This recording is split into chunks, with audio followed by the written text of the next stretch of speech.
Earlier this week, my friend tried to prove to me that Python is better than C. I'll give you $1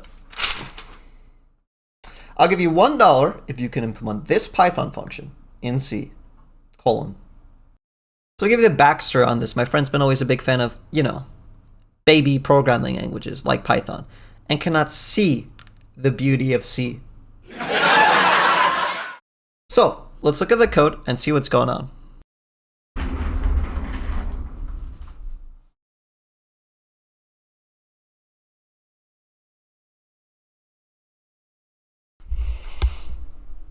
The code. So to start, this is a basic Python function, kind of. Okay, to start, first it creates a list where the only value is none. And from what I gathered, this is kind of like null in other languages, Next, it sets the first value in the list to equal itself.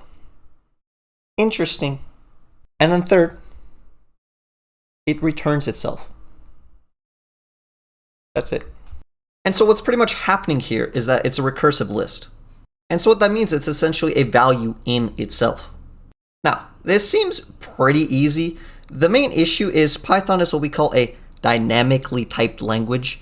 And what this pretty much means is that we can do this in Python, but we have to do this in C. And so what I'm essentially saying is that in C, we have to understand what variable type we're working with, and also we get to use pointers. Okay, we're going to keep this simple. Here's two pieces of code. This is a normal variable. This is a pointer. This is saying that its value is 5. This is saying that it has a memory address to where 5 is. And now this sounds useless, but I promise you it's not. So with that being said, let's look at the code I wrote. We can see up here that there's a double pointer. And what this means is it's a pointer to a pointer. It's not that confusing. It literally just has the memory address for a memory address, okay?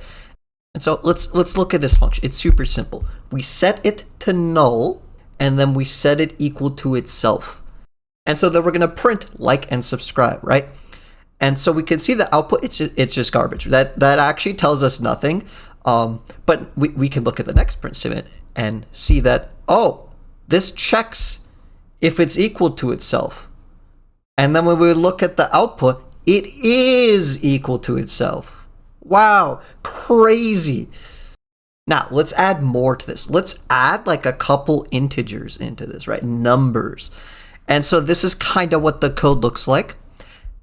And then here, we could just print it out, and you'll see that we get, again, this is like the integer conversion of the memory address, I think. It's useless, but you can see that it has 5 and 7, which we put it, so it works. So I did it, the code works, and I get my $1 that I can now contribute to my growing college tuition. Now, as far as things go, this is actually pretty neat, but practically speaking, this is completely useless. I cannot think of a single practical purpose that you could implement this code with. But it's still kind of cool.